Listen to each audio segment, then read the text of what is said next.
When I think about where I started when it comes to homesteading up until now, I've made some huge improvements. It starts with learning one skill at a time. In my 20s, I learned how to garden and how to fix things around my house. So I stacked skills up on those skills to get to the place that I'm at now. Now I have plenty of skills. If you're feeling overwhelmed by all of the things that you have to do, slow, steady growth is more powerful and more lasting than big, flashy change. Let's dive in. Always works. What I want to talk about today is how to make small incremental changes that's lasting instead of massive changes that are oftentimes temporary. So I think that in order for this to happen, you have to just try one thing at a time. If you're new to homesteading, don't try everything at once. If you're interested in gardening, learn that skill for a few years. It's a skill within itself to learn how to garden, and it takes time to learn how to do things well in a garden. Then once when you've gotten decent with the skill of gardening, then maybe you can move on to raising a certain animal. Make sure that you don't bite off more than you can chew. I think sometimes when people bite off more than they can chew, that's how they begin to get burnt out. You don't want homesteading to always feel like a job. You want it to be something that you can enjoy. And it's going to be very hard to enjoy if things are always going wrong because you don't really know what you're doing. You also want to work with what you have. You don't want to wait till everything is perfect. You may think that you need more to accomplish your goals, but oftentimes less is better than more. I remember when I first got married and we really didn't have a lot of money in the bank. And I didn't know anything when it came to remodeling or working on houses. Anytime when there was something that needed to be fixed, like a leaky sink, or we wanted to make some upgrades to our house, pretty much was up to me and my wife to do that. So we tried a lot of the things on our own. We watched YouTube videos, we Googled things, and we kind of figured out how to work and fix the house without hiring someone. What did the lack of resources and finances, what did that cost for us? What did that do for us? We gained skills that no one can ever take from us. If I had all the money that we needed or all of the resources that we needed, I would have hired everyone and I would have got people to do it for us. But during those times of lack, it helped me to gain skills that I never would have had I had the money. I think that's something that the Lord does, in those times of need, in those times that you don't really have a lot. He uses that to teach you things that you wouldn't be even willing to learn. So I'm so appreciative and I'm thankful for those times that we didn't have a lot of money. I didn't wait till things were perfect. I used what I had at that time. Work with the things that you have right now in life, because more than likely it's probably enough. I want you to also recognize that you have to be diligent because change doesn't happen overnight. Change happens one step at a time.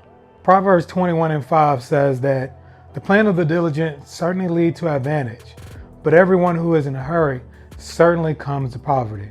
Proverbs has this way of teaching us that when people rush in life, it normally leads to bad consequences. People who finish marathons don't finish marathons because they run fast.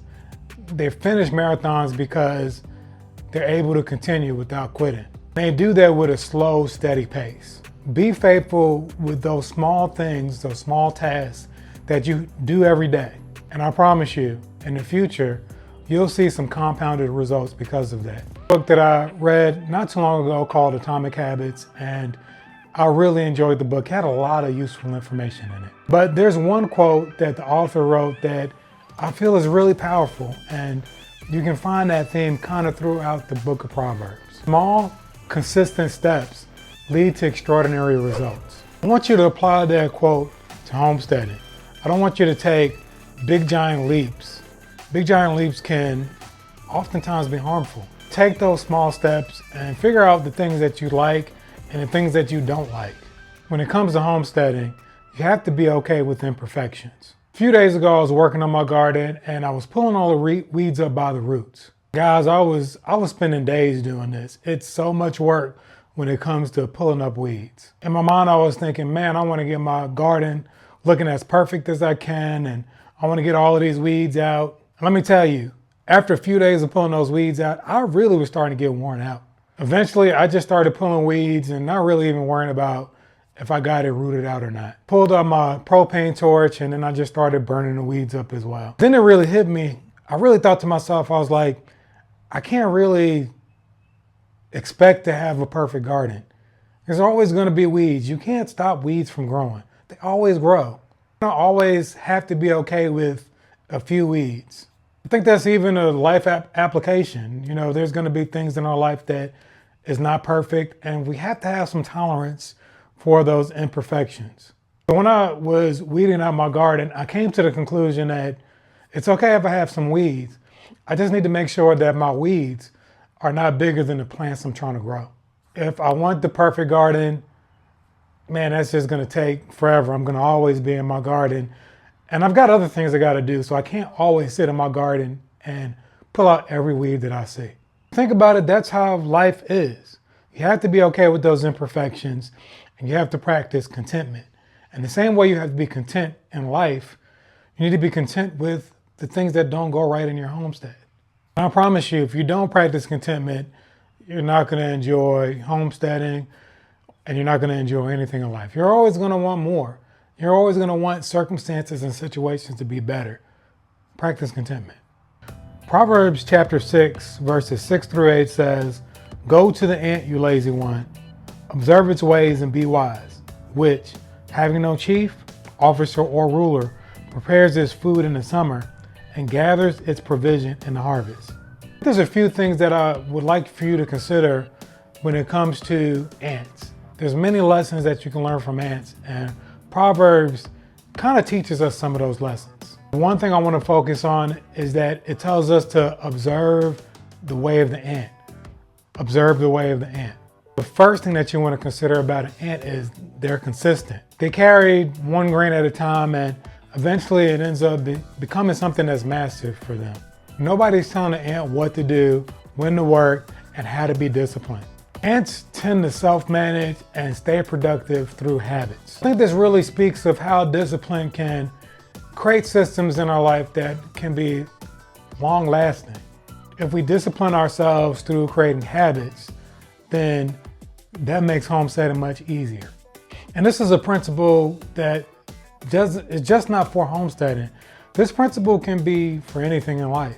Also have daily routines that they do. And if you're doing the same thing every day, eventually you'll become proficient at the thing that you're doing. If you're creating a system and you're repeating that system, then you're not really chasing the result. You're really chasing the system that you need to build to get the result that you want. Ants are also patient and consistent.